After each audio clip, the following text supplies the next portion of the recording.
Hello and welcome to week 4 of the FUT Weekly podcast. This is a content episode and I've got a host of content experts, including FUT legend 𝘬𝘗𝘬𝘀. Hello. Well, content expert, I don't know if I would entirely agree with that, but I will take the intro and say that I am happy to be back on the pod once again. And we also have with us, as you'd expect, certainly a content expert, it is JoshXLS. Yes, thank you for having me here. As someone who only lost one game in Champs this weekend, Me too. I think I can be put down as gameplay expert as well once we get to the gameplay pod. So yes, it's nice to be covering both sides of the ball. Yeah, well, I'm sure we'll be talking about that quite a bit on the gameplay episode this week. And we also have with us an expert on the market and content more broadly. It is Nate, the FUT Accountant. Hello, welcome back. Howdy, it's great to be back on. I didn't lose just one game of Weekend League, but I did flip one card for 160,000 coins within 5 minutes. So that was pretty crazy. Man, just think that's more than pretty much everyone earns throughout Champs. So yeah, quite impressive. Right, let's get into pound for pound. We'll do last week's pound for pound powerhouse. For those who don't know, this is the best value player that's been released roughly over the past week. Although it's a bit different at the moment because we're at the start of the cycle. So, gold, rares and players that were released day 1 are allowed. Nate is going to pick the winner for us. So we had the regular gold rare Lionel Messi, the regular gold rare Jonathan Tah, the SBC Watt, and the player of the month Thuram. I think I got to go with the player of the month, Thuram. I mean, he's insane for me. His shooting is awesome. And I like his heading ability and I play him in a false 9 tactic. Not to get into all the tactic stuff, but his passing is better than I think his stats maybe even say too. So I just think he can do a lot of things and he's such great value, especially with what's come out after him to link to. I think he's got to win that. A very worthy winner. And it leads me nicely on to nabbing what is, I think, the most obvious nomination for pound this week. Typically I go at the end, so why not let me sneak in and get the other Thuram brother, who is 𝘃𝘃𝗰𝘀, who's had a CDM road to knockouts. I mean, it's 85 rated. I'm sure everyone's seen that he looks very good, has great stats, great playstyles too. I haven't seen many people talking about the fact he's got pinged, intercept, bruiser, and press proven, and relentless, which I think are all really, really important playstyles in central midfield. He's got really well-rounded stats, and of course, Serie A having a bit of a resurgence as a result, and a lot of players kind of flying in price from Serie A. And it's actually something I was going to speak to you about, Nate. It's been super obvious over this last few days, basically, that the combination of Varane and Thuram have skyrocketed some of the prices for Serie A players. Yeah, absolutely. It's kind of like that, maybe you had other Thuram in your team and maybe a couple of French links to get him on 2 chem, but you needed another French link or a Serie A link to get that 3 chem for those couple players, or you didn't have enough links altogether and you wanted to get 𝘃𝘃𝗰𝘀 in the team, so you had to go out and buy a few. But yeah, all of the Serie A cards and even a lot of just French cards have gone crazy in price on the market. That was how I was able to make that one insane flip yesterday on a 𝘬𝘯𝘰𝗍𝘀. Even some of those expensive cards like Maicon and 𝘬𝘯𝘰𝗍𝘀 and Nakata, I think, is up like 50K as a hero because he helps link those guys together too. But of course, the Bremer, like the Mike Magnan, those types of players, Tomori, they're probably going to peak in this, couple days after the release. I would imagine the prices calm down from the hype. We'll have more player SBCs and all that. But yeah, it's crazy to see sometimes how an SBC is so good that it goes into almost everybody's team. And then people have to go shape their team around that. And everybody's doing it at the same time. So your demand goes crazy and prices go through the roof. Yeah, there weren't also that many good Juventus links for 𝘃𝘃𝗰𝘀𝗀. So I guess that probably helped the kind of various other players rise because there weren't sort of obvious cheap options. Oh, yeah. We'll move on to the rest of pound for pound after that introduction. And Nate, I'll come to you first. Who are you going to be nominating this week for pound for pound? I'm going to nominate somebody who's a little more expensive, but I think the value comes in over time. I'm going for another Serie A Frenchman, Raphael Varane. Maybe a little bit of a nostalgia play because I've used him for the last, few years. The flashback Varane, everybody remembers that one. Last year we had the Thunderstruck during like Black Friday that was super good. He's just always good. And he's got a playstyle plus. He's got great other playstyles. His stats, 4-star weak foot. I mean, I just think this is a card. I know the SBC now is approaching 400K because fodder's starting to go up, but a lot of people are getting carryover rewards this week from FC24. That's happening on Thursday, I think, where we get the, those objectives we did in 24, they carry over to 25. There's extra fodder coming in there. We're getting towards the middle to end of the season pass with more fodder, higher rated packs in there. I think if you want to transition your fodder into that over the next 20 days that it's out, I just feel like that's a guy that would be in a team for a long time. So it's the value over time play. Are we really... We're okay. We're doing a 400K SBC as a pound for pound week 2 of the cycle. Is that right? I know. I thought about not mentioning it, but I was like, it's an overtime play. It's not one you maybe have to do instantly. Yeah. It's a pound for pound for pound for pound for pound, pound, because 450K at this stage in the cycle. Oh my goodness. I mean, he was 330 to be fair when he first dropped, and now fodder has gone up. But we're not spending that much on the SBC anyway. It's more of the craft. Yeah, I guess at this stage it's still a commitment, but as you say, it is something people can work on over the 30 days that he's out for, which is nice, right? Because a lot of in the past these types of SBCs weren't out for that long, and the 30 days means yes, he's going to be craftable over time. I actually thought it would be worth just taking a pause to talk about him because one concern I have, which I've had with a few centre-backs this cycle, is actually stamina, and he only has 70 stamina. I know his role plus is actually stopper, which is like an aggressive centre-back role where they'll kind of charge out and put pressure on. I think if you play that role, he's probably going to get drained by the end of the match.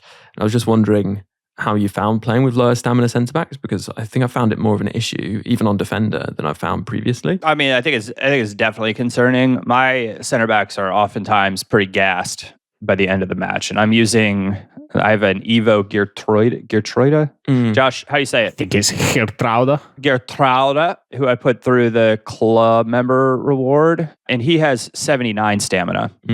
The game is recommending that I make a change for him, not infrequently. Now, I play in a very, very high line, and they're doing some chasing of the over-the-top wing spam. So, that's also something, though, I'd say is not going anywhere. So it's definitely would be a point of consideration for me. And I hate making changes at center back. And it's like, it's not that I don't think that it's fine to do. I just feel like it's just bad luck. Like, I feel like it's bad luck. Like, you're asking to concede when you make a change, and you've kept like a clean sheet through the game, or, you've maybe conceded one silly one and you make a change. And I just feel like you're asking for it. So I hate making changes, but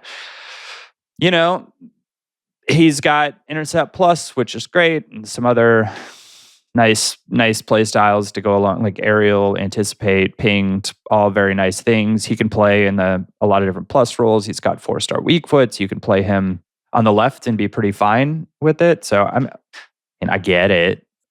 I would be looking at like 70 stamina. Like, ooh. I think as the power curve shifts, that's going to be more obvious, maybe. I suppose the thing for me is with a cost this high, is he going to be the like 𝘭𝘵𝗶𝗹 player of the month type, or I think it was Sergio Ramos, was it the year before that just stay in people's teams for months and months?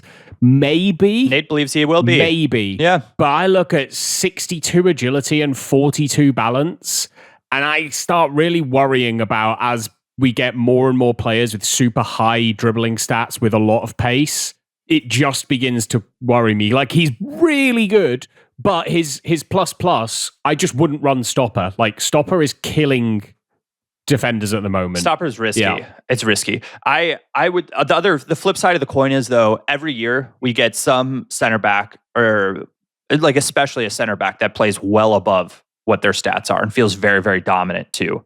Oftentimes early, that's in your squad for a long time.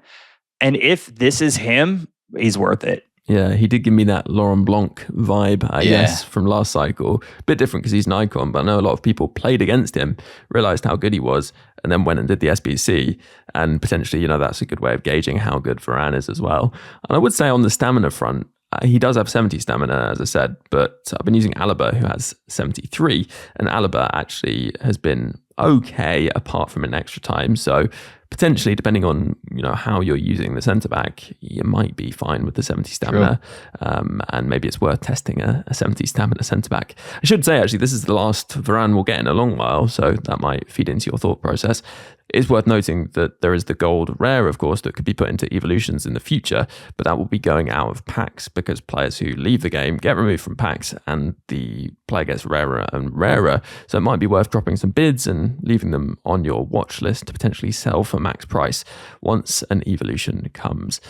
We should move on from Varane though, so let's come to you, Josh, for another nomination. I'm hesitant to do an entire league, but I'm feeling like it's getting to the point where I might have to. But my nomination is a discard road to the knockout, and it's Gonçalo Inacio from Sporting. And the reason I'm picking him is more to do with both the upgrade potential and the league itself, because you have like so many options. I think that Fran Navarro card is primed for our first good, expensive, high-rated evolution at 3-3 with like good stats, but nothing like pushing 87 is his max. Like he doesn't have anything up towards 90. He's not super, super quick.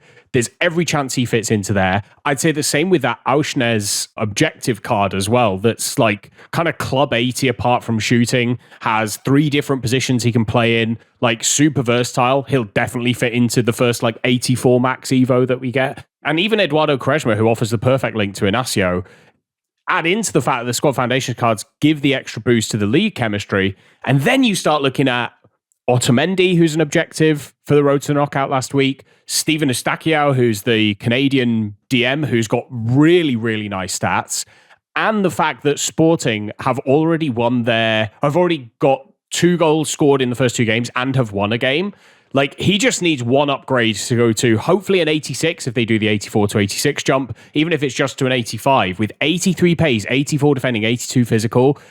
The thing I really like about him is 70 passing and 75 dribbling. Like, that's super, super high in stats that people don't necessarily see as all that important. And the other thing I will add on for him is that he has CDM and left back as alternate positions. And again, we talked about tactical flexibility many times. And so again, if for an Evo at 84 rated, even if he got no upgrades, he's got 80 stamina, so 10 more than Rafa Varane. I mean, like that's got to be the clincher, right? I think that those two really easy to link, a decent investment. You're not going to lose coins on a discard road to the knockout card. And if he gets up to that 86, if he gets 2 upgrades and goes to an 87, that's a wild. Just add 3 stats to each of those. You'd have 86 pace, 87 defending, 85 physical. That's a mental card. Yeah. I think the other aspect to it is Gyökeres is going to get a good card at some point.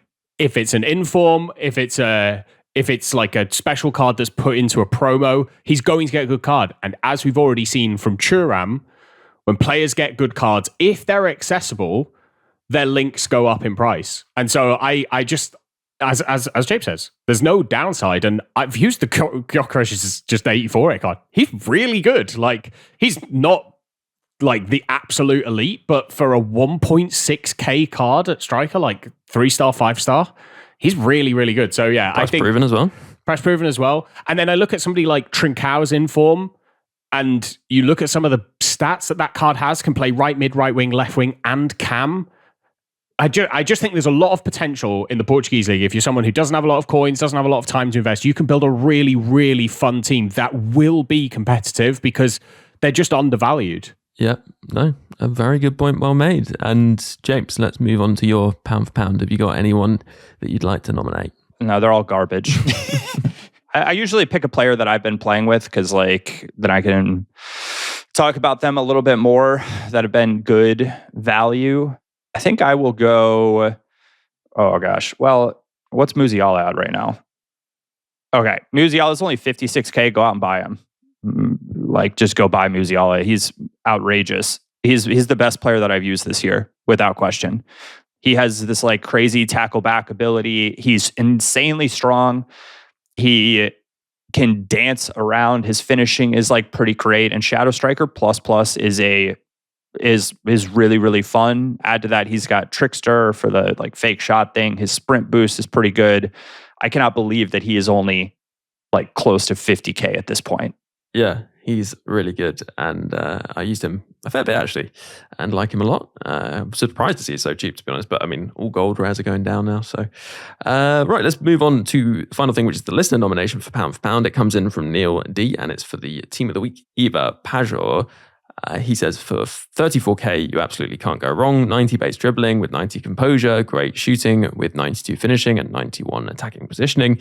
Can line up at left wing with inside forward plus, or at striker with advanced forward and false 9 plus. Downside is only one playstyle, but that playstyle is rapid plus, and when paired with the dribbling and shooting she has, it's a tasty combo.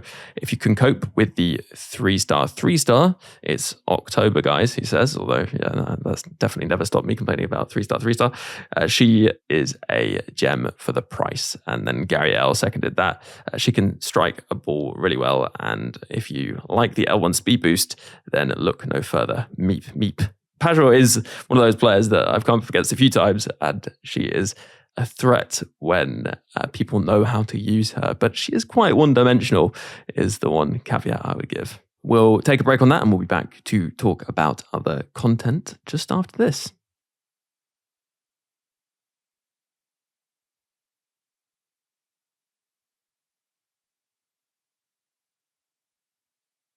Hello and welcome back after the break. Right, I thought we'd briefly talk about Team of the Week just because we mentioned 𝘵𝗫𝗄𝘅, and I do think it's a bit funny with Team of the Week sometimes early on because the boosts for players like 𝘵𝗫𝗄𝗅 and the higher rated ones in the team are so minimal. It's sometimes just like +1s across the board. But it's interesting with some of the lower rated players, they actually do get a decent boost, and you see some, quite nice value. Like, I know, Nate, you were saying you've been enjoying the Martinelli, right? I guess playing him, wide left or right, and it's a decent upgrade. Yeah, he got +2s and 3s. I mean, he got a +2 overall, so that kind of matches. But yeah, you're right. Like some of the inform upgrades have been really, really good, and then other ones have just been pretty mild. Yeah, like you mentioned Cole Palmer as well. He got a +1 from an 85 to 86, but it's just a +1 all around with 2 +2s. Now, to be fair, the +2s went in pace and passing, so there could have been a worse upgrade. But yeah. Yeah, and actually, Nate, while we're on this topic, it's interesting because there is sort of investment potential with the Team of the Week, not necessarily the meta players typically, but some of those lower rated ones, you've got fodder potential and also the evolution potential, right? So is there a way to sort of take advantage of that you'd recommend without, I guess, people locking up too many coins or transfer list slots, I suppose? Yeah, absolutely. The way that I do it is I take a look at each Team of the Week and try to pick maybe 3, 4, 5 of the discard, like basically 12,000 coins and below Team of the Week cards that look evolvable and players that people would actually want to evolve in terms of their club and nation links and stuff like that. And I usually just stock them in my club. And if I have a dupe that I've already packed, put it on the transfer list. But that's just kind of like an investment that you're not looking to profit on in the next 2 or 3 weeks. But that's something that, it's November and they've dropped all these SBCs that require Team of the Weeks, and Team of the Week cards are now all of them like 20,000 coins, boom. Or, hey, there's an Evo that came out and your informed Marmouche fits it and he looks crazy, and now he's 30K and spiking in price because he fits the Evo. So that's kind of the goal with an informed investment. But I think to not tie all of your coins up into it at once, just pick a few cards from each Team of the Week, and the best ones that you think would stat-wise or hype-wise go up in price for an Evo. Yeah, and I guess you kind of want them to be lower rated as well, don't you? At the moment, at least, because these sort of 84 rateds, while they might be better for fodder, they're not necessarily going to be evolvable for a bit. So I guess that's worth bearing in mind. And in terms of the other player content we've had, we should round up the SBCs. One of the most notable players released over the last week in terms of value. We talked about Varane being expensive, but Nico Williams, in terms of raw coin cost, is currently 625,000 coins. And the gold, I think, is like a bit over 100K. And this isn't a particularly big upgrade. Josh, do you see this being someone who can eventually demonstrate some value, I guess, over time because of upgrades? Or is it just one of those ones that's for people who have too much fodder and not much to do with it? Yeah, I think if you're someone who spends some coin on the game and you have a lot of fodder, he's a good option for it. Like that's a very good card. It's not brilliant for the price though. Like I can absolutely countenance arguments for Varane, but with Nico Williams, okay, he's fast. Totally get it. His dribbling is really good. Aside from the fact he's got 82 reactions and 80 composure, which doesn't have a lot of longevity to it. He's not physically very good. Fine, he's a fast winger, but he's crap at shooting and passing. Like he's just not very good at either of those things, and doesn't have a play style really to help him out in the passing department. He's got finesse shot in the shooting department, and so really what you're needing to do is get him to a position where he has the simplest thing you can possibly do and then execute that. And I just don't know that that's necessarily worth 600,000 coins at this stage in the game. Now, like in terms of his upgrade potential, I would be very shocked if he didn't get 2 upgrades. It's unlikely, I think, to bet on any player getting in the top 2 in their league. So it's probably just going to be those 2. So he'll get another role plus, which is nice. Like maybe he'll get inside forward plus on both wings. But I don't think with a +1 and a +2 that this card becomes a 600k card. At least not when that will happen. And I don't know that he's that much better than cards that are available right now. He is 4-star, 5-star, but like I compare him, for example, to Adama Traore from the season pass, who is achievable now. Like you may not be that close to him. Maybe you don't want to go and do all of the objectives in all the other modes. But I mean, Adama is really, really comparable. Like he doesn't have the 5-star weak foot, but they've both got rapid plus. Adama's got whipped, so maybe slightly better on the wing in terms of that passing. They both got quick step, both got relentless. Adama's got first touch, which I think is super important.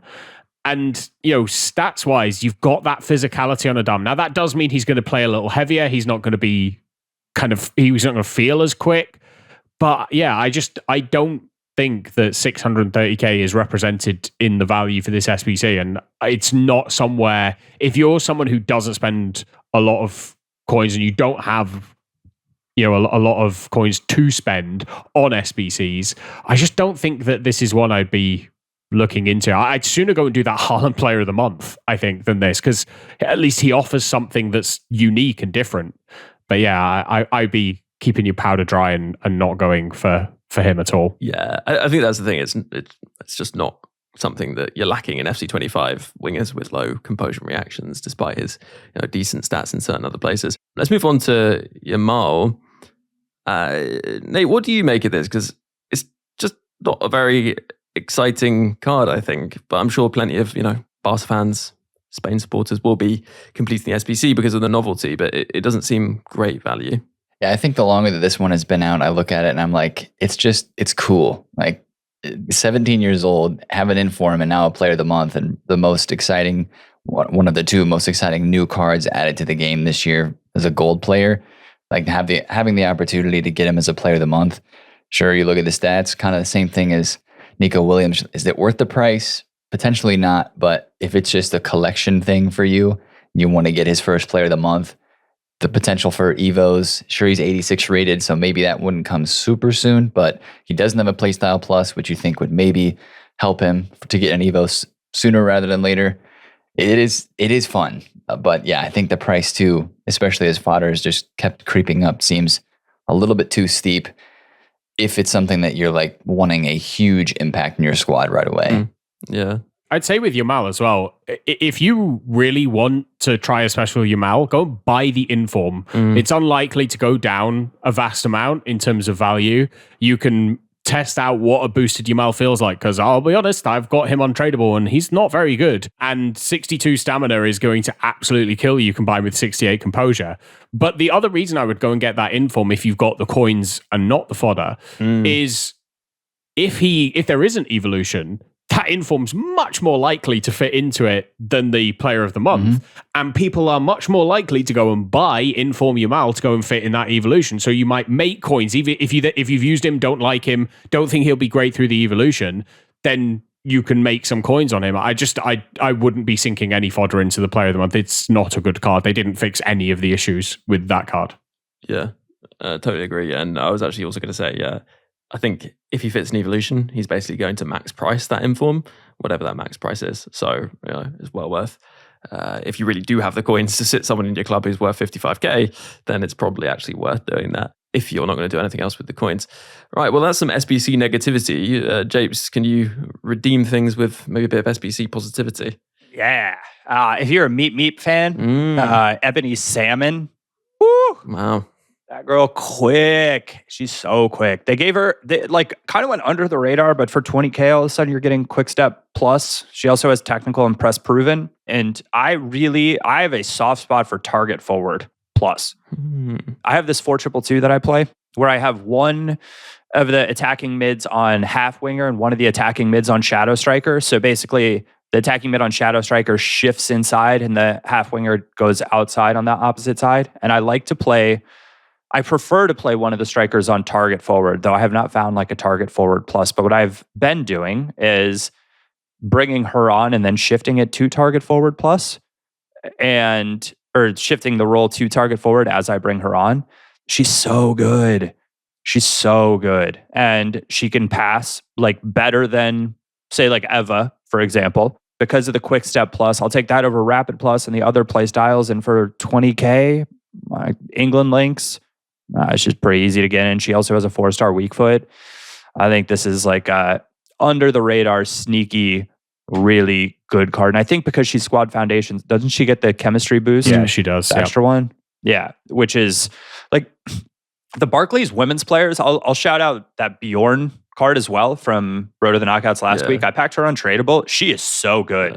She is so good. Really good. Only 𝗵𝘱 could be using a 5'4" striker in target forward. It's the most 𝗵𝘱 thing ever. I think. Yeah, but I've got 𝘱𝑒𝑠₂ up there on the other side to a little sugar and spice. And probably not on target forward, right? No, he's too slender. He doesn't body. 𝘱𝑒𝑠₂ needs to get the wheaties. He doesn't body players particularly well. It's kind of annoying, and I'm a little bit salty about it. So that said, his power shot is absolutely insane, especially if it's bouncing because he has acrobatic, and I love him for it. I score so many goals with him because of that. Yeah, the volleyed power shots are really strong. Just to wrap up the other bits of SBC content, I don't think 𝘵𝑗ovanni Lo Celso is particularly anything to write home about at all.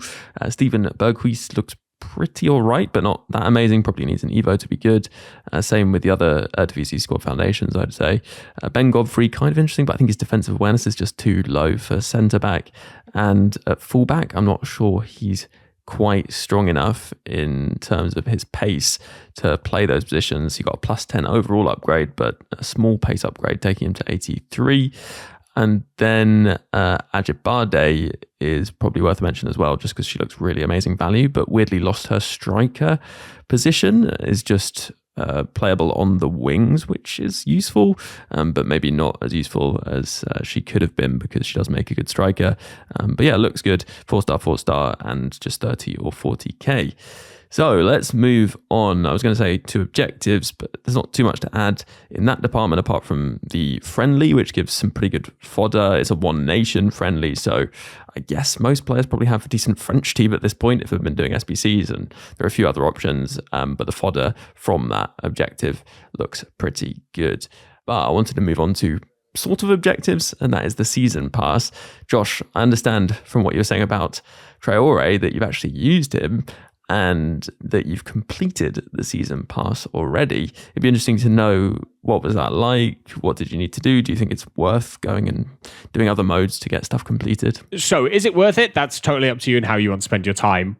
I think that the new season pass objectives are cool. And if you don't know how objectives are working this year and are only accessing it through like the Ultimate Team tab, if you click the kind of push pad on your controller from any menu, you'll get taken into what they're calling the hub, and that has all of the objectives that are in the game. And if you hit L2, that's actually manager mode, player career, and clubs. And within those modes, every week, there are certain objectives. So there's like 1,500 every week in manager, in player, and then there's, I think, 2,000 in clubs. And then there's seasonal objectives that are another like 2,000 or so each. So there is, I think right now there's about 24,000 SP, I should say, that you can get across all the different modes.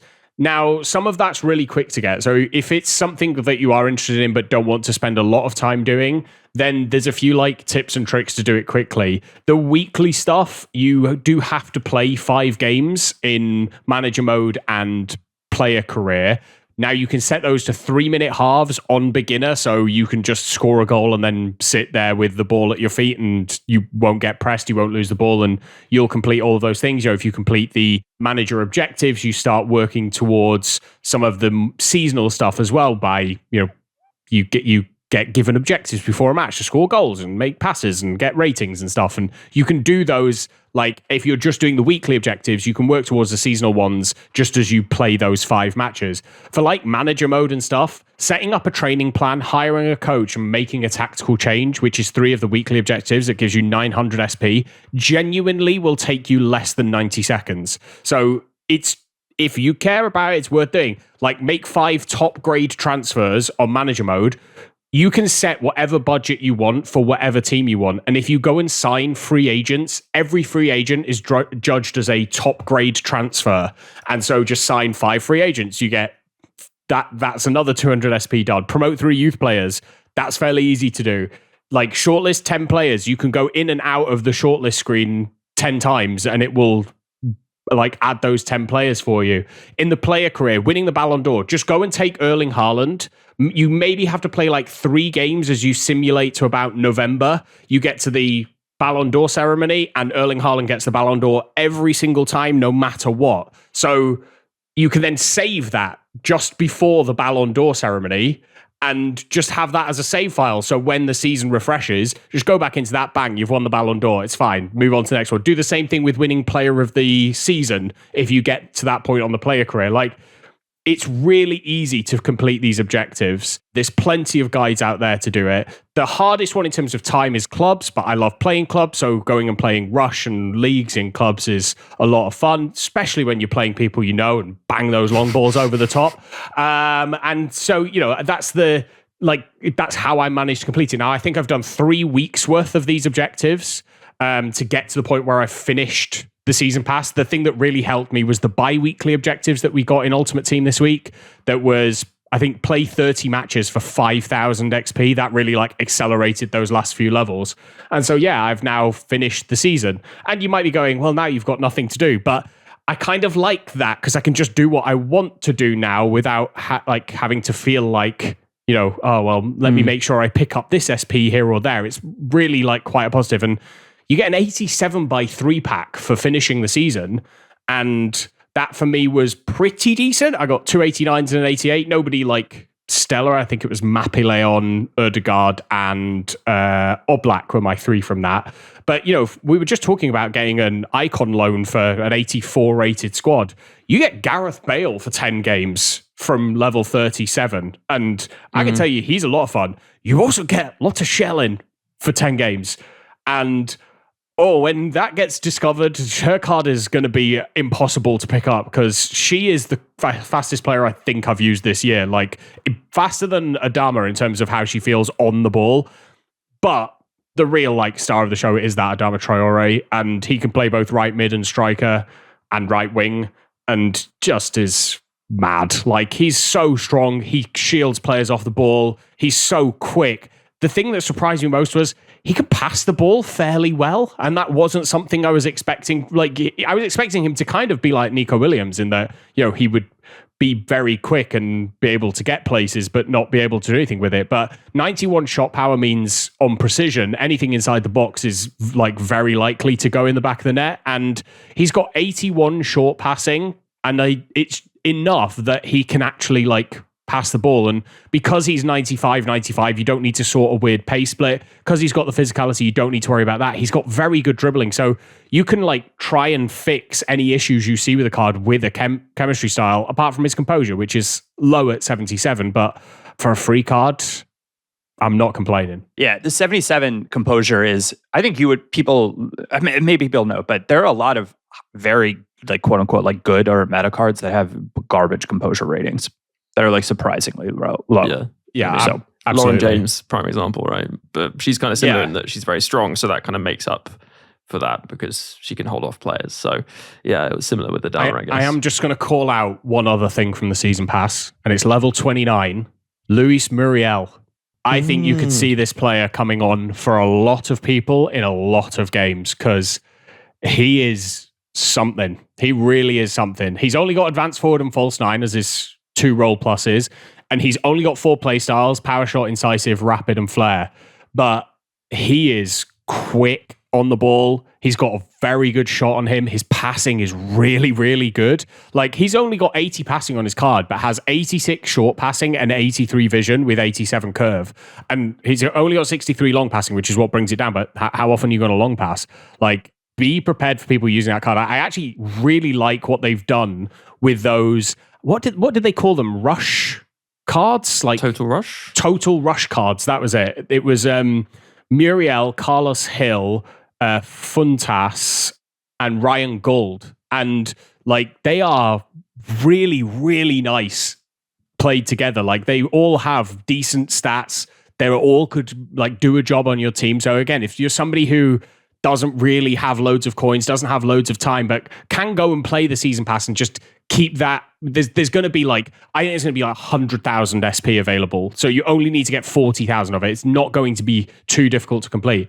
You can get some really, really nice players from that. Yeah. Wow. And so how long is it that people have to actually finish it? And just to clarify, people can complete the whole thing. They're saying if you complete all the ultimate team objectives, right? Yeah. So the way that, because it's combined this year, there are rewards for all different modes within the season pass. But what they've said is that you will be able to get every reward for the mode you're playing solely by playing that mode. So if you're an Ultimate Team player, you can get all 40 levels. If you're a clubs player or a player career player or a manager career player, you can get up to level 23 at an absolute minimum by just playing those modes. So that's where I'm getting that 100k from. Like, if you take 3 modes that are getting minimum 20k, Ultimate Team's getting minimum 40k, we're going to have way over 100,000 SP available. So yeah, you can do it just by playing Ultimate Team. You don't have to do it, but it's, if you want to, it's something that is fairly simple to do, and you get a lot of good packs for doing it. Yeah, and I was going to say, as someone who doesn't really like fiddling around completing specific Ultimate Team objectives, it's quite nice because you can go into another mode, do something less faffy, and you'll get the points you need to progress without doing whatever you didn't particularly want to do, specifically in Ultimate Team. So I think that is nice. Any comments before we move on from Season Pass? We've still got evolutions and market to cover, actually. Well, we still got 23 days on the Season Pass. Like, there is a long time to go in this. If you're at like level 5 now, you can still complete the Season Pass. Like, the time that you're going to have to do this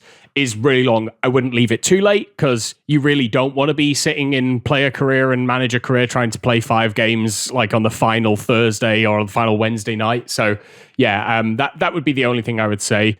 I don't like how many loans are in there, and I don't like that we're still getting loans with a number of games on them. I feel like timed loans is such a better system that I would have liked that icon SBC more if it was a 2-day loan. And it was like, okay, here, have a champs with this player. Doesn't matter if someone quits out on you. Doesn't matter if like the game disconnects. You're going to get 2 full days with this player so you can play all your champs games with them. Maybe people would value that more or feel that 848 squad is more value than just the 10 games. But I hope they bring that to the season pass as well. Yeah, it also stops people being able to sort of stockpile loans, right? For specific key matches, which I always think is a bit odd as well. Okay, let's take a break there and we'll come back to talk about the market and evolutions. Hello, listener. An important announcement. if you're playing 𝘵𝗱𝗀𝗻 and thinking, it'd be nice to play Rush with some like-minded teammates, perhaps even some listeners of the podcast, perhaps even some hosts of the podcast, then we've set up in the supporter Discord an area where you can matchmake or find others to play with in Rush. There's voice chats there for you to join. It's very easy to use. If you're a gold or icon supporter and are unsure how to join the Discord because you haven't done so already, it's pretty easy to do that as well. There is a link in the description of all the podcasts released through Patreon, which explains how to do that if you haven't done so already.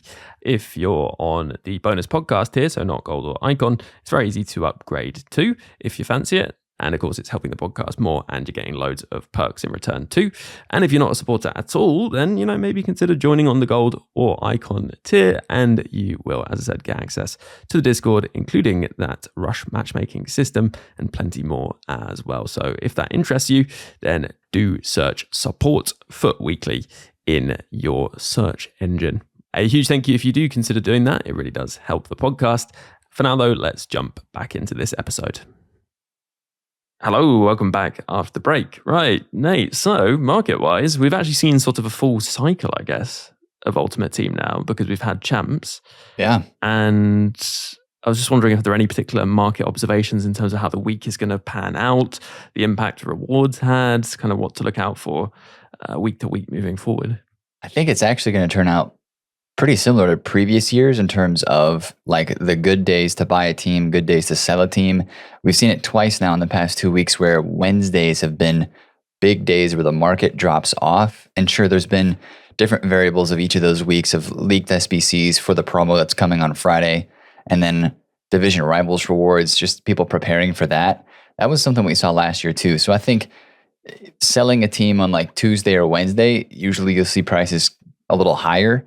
And then they drop again with the Wednesday sell-off and then into rewards on Thursday. That ends up being a decent buy point for like playing your qualities games. And then usually through the weekend, Friday and Saturday moves a lot of cards down. And then by the time we get to Sunday, again, stuff's going back up, kind of into that upswing. And I think we're seeing that right now as yesterday on Sunday with squad battle rewards, cards started to go up. Some of your top tier meta golds. Obviously the Serie A cards went crazy. Not everything is up, but a lot of things have started to move in that direction. Again, the meta, top tier, mid tier type cards. And like you mentioned too at the beginning of the pod, those out of packs informs, like finally 𝘵esse started to go up a little bit after just seemingly dropping for ages. Inform Rodman, Team of the Week 1's doing good. Team of the Week 2 starting to rise really well as well. And Team of the Week 3 even from this current week. So I think people are getting more and more coins and that's just helping some of those cards that they seemed more novelty than they are now because people can afford them. They can afford the upgrades for, Inform 𝘵𝘂𝘶 over the gold. You're starting to see those prices continue to go up. Yeah, that makes sense. And actually, I was wanting to ask you about sort of upcoming events that are notable for the market. Mm-hmm. And I guess one of them would be, well, I guess two of them would be the Guaranteed Hero Pack Gamble SBC we'll have, and then probably an icon like a week later based on previous cycles. I guess that can't be too far away. I know fodder is on the rise because the SBCs we've had at time of recording, 𝘭𝘪𝘬𝘐 is like 27k for an 89. Yep. Do you see fodder kind of continuing to rise? I guess people might be thinking, I didn't invest in fodder because I was thinking about other things. What should I do? Should I still, pick up some fodder players to sell once those gamble packs come? Yeah, it's a bit of a tricky one because it has gone up a good amount. And I think maybe the first hero or icon we had, what we would have would be like the capped rating ones. Like I think last year we had a base hero, max 87. And of course, those packs are already in the code because they're a part of FUT Champs rewards. But yeah, I think we're getting into that mid-October. I think it was last year, maybe like the second week of October when we had that first SBC. So yeah, fodder is definitely up. But again, last year, I think 89s went all the way to 40K when we had a couple of those first big time SBCs. So I'm not saying they're going to go that high this year, but I think if you're thinking ahead and you want to do one of those icon or hero upgrades, you're just going to go pick up the fodder now, I think, and then stock it in the club. Less of a plan of I'm going to make tons and tons of coins off of this. That investment, looking back, was probably a week ago or at least on Thursday. I think it's more of just like you're preparing your club if you're going to do it. We're getting those packs, like I mentioned, the carryover rewards from FC24 this week, but those are all untradeable. So that would probably create more demand for SBCs, and that could just make fodder continue to slowly rise. What are we saying about 86 informs? 86 informs. Let's see. What's the cheapest I think they're one? like 16-ish right now. Yeah, like Ruben Neves, Dufour. I mean, I think that's kind of falling in the regular inform category of probably waiting a little bit for a rise, but there's less of those at the moment. And if let's say that hero pack comes out and there's an 88 squad with an inform, then those will definitely see a bounce. So if you're looking for a little more risk with the informs, that's where I'd go. And this is purely speculative, and I would not call myself a market expert these days.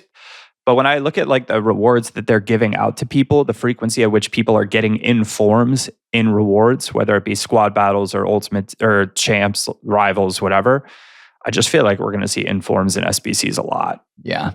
And after seeing the inform packs from Weekend League rewards, like I didn't see very many of those that contained walkouts. No. So, I got the 3 lowest rated players 3 times in a row. I think so. Yeah. So I think the 86 plus inform there is definitely a look for maybe a faster rise. I mean, I say more risk, but there's not much risk. They're out of packs. They should continue to rise. So yeah, I like that. Nice. Well, we should move on to evolutions just to wrap things up. Plenty of, movement on the market, I guess, as a result of evolutions, and less leaks this cycle for evolutions, which is quite nice, actually. So I was going to say, Josh, in terms of the evolutions we've had, they are all, I don't want to say uncapped because that's the wrong way of looking at it, but they don't have stat limits, basically. And I think that's because of the bug we've had over the last, since the start of the cycle. Maybe we should elaborate a little bit more just to explain what's going on here. And I guess the short of it is that 2 evolutions, popular ones, are bugged. And I think EA are playing it cautious with what they're releasing. And maybe we'll get stat limit upgrades at some point soon. Yeah, so it was something that came to people's attention. I think when Power Surge Evo got released and people started completing it, that there was an issue with evolutions where, you might put an 82 rated evolution or an 82 rated card in, and it should go to an 84, but it stayed at an 82. And it had to have been previously evoed. So there was clearly an issue with how things were carrying over. And they seem to have fixed that now. Every kind of stat path that uses Ultimate Edition and Club Member now does it as it should do. People's cards are still glitched, I think, that have already done it. Hopefully they will be fixed in the future. But we did have like a 5-day period there, 6-day period where we got no evolutions whatsoever. It definitely felt like EA realized there was something wrong, decided to just put a hold on them. In my opinion, they thought it was something to do with the stat limits, and it was nothing to do with the stat limits. And so the next kind of 3 evolutions we've got have all not included stat limits, because I think these were probably the rushed evos they put together to kind of make sure they were still putting evolutions out whilst they still thought there was an issue. And hopefully we'll get back to more of the kind of stat limited evos where they're a bit more wider in terms of what you can put in. By Friday, I'd hope the next kind of round of evos that we get over this coming weekend, that's when I hope we will see evos back to how they were. The evos we have got, I think, are pretty fun, pretty good, but I just think they're a bit too much like last year's, and so people have got cards they want to use that have been locked out, and so feel like evos have gone nowhere compared to where they were last year. But there was a big issue, and if you've got an Evo card and you've gone, they're not the stats I thought I was getting, that's why. Hopefully they will fix cards that have been broken. Yeah, I think they've said that it will be fixed in the coming days, but when that coming day is, as always, we don't necessarily know. The combination of Club Member and the Canon Evos, the Canon is a paid one, obviously Club Member was there from the start, is creating some pretty incredible evolutions. And actually, there's one Pedro Pereira who just looks outrageous. 88 pace, 89 dribbling, 92 defending, and 84 physical on him, and can play pretty much all along the right side of the pitch. So yeah, there are a couple of really good options around that people may want to check out. Muriel is actually another one through that 𝘬𝘯𝘰𝗴𝘀 Spanish evolution and also the Ultimate Edition evolution. The backline Evo I used on 𝘬𝑯𝘰𝗬𝘀, and that was to get 𝘵𝘶 on full chemistry because he is quite ridiculous. He was pound for pound last week. I used him in champs and had a bit of a revelatory champs run, which we'll talk more about on the gameplay podcast, which we'll be recording shortly. But actually, before we do, Nate, anything to add on evolutions? Have you committed to any so far? I'm excited to reignite a club legend from last year via evolutions. Ryan Sessegnon, no longer a Spurs man, but I had an Evo of him last year in 𝘵𝑒𝑝's Legacy, and Power Surge plus the backline booster makes him look usable. And so I'm gonna do that for the club legend's sake. I'm excited about that one. That's a good one. There are some nice combinations between Evos at the moment. Right. I think we'll say goodbyes then. Nate, yeah, great to have you on the podcast. It's always good to have you on, and people can catch more market expertise, trading advice over on both YouTube and Twitch. The FUT Accountant, right? Yep, that's where you can find me on all the different socials. Appreciate you having me on again. It's been a blast. Yeah, always good. And thank you very much as well to 𝘭𝑚𝑒𝑥 for coming on. It's been good to have you. Yeah, it's been great. Interesting week of content. It'll be interesting to see what the next promo is. I'm already looking forward to that. Yeah, of course. Yeah, we don't know that yet. And we've had 𝗵𝘱𝑚𝑒𝑥 as well. Thank you very much, 𝗵𝘱𝑚𝑒𝑥. And looking forward to hearing some gameplay wisdom over on the supporter gameplay episode. Sounds like a plan. See you there. And of course, we'll catch you supporters over there as well if you fancy catching that episode. And every supporter exclusive episode, there's one every single week. Then head over to the Patreon, just search Support for Weekly. And there is also a 36,000 𝘵𝘂 point giveaway going on over there. So it's a great time to join. As I said, just search Support for Weekly. There'll also be a link in the description. Thank you very much to all those supporters keeping the podcast going. It is hugely appreciated. And a big thank you too to those icon patrons: Dave B, 𝘬𝘁𝑗𝗍, Jeff B, Darren W, Warren A, Stephen M, Waterman, Dan W, Roger D, Rob P, Lee A, Dom P, LM, Damon H, The Shirt Locker, Alex M, Tom B, Jake S, Neil P, Michael K, David G, Andrew R, Michael H, Jimmy K, Brendan T, 𝘵𝘀𝘀, Michael B, Brian V, Josh R, Brent P, Rob W, and 𝘬𝘂𝘁. Plus a special thanks to Luke M, Dave B, 𝘬𝘁𝑗𝗍, Tom M, Darren W, and Pato Foot for advice and production assistance. Before I leave you, just one more thing to add though. Ultimate Team is a bit like life really. It has its many ups and downs. If you're having a few more downs than ups in real life in these more difficult times, then please don't feel that you're alone or need to struggle on without taking action. If you go to 𝘭𝑪𝑒𝑐𝑎𝑙𝑚𝑧one.net, there's loads of resources, advice, support, or even just a friendly chat for anyone who needs it. If it sounds like it could help you, then head over to 𝘭𝑚𝑪𝑒𝑐𝑎𝑙𝑚𝑧one.net. And for now, have a good one, and I'll catch you on the next podcast.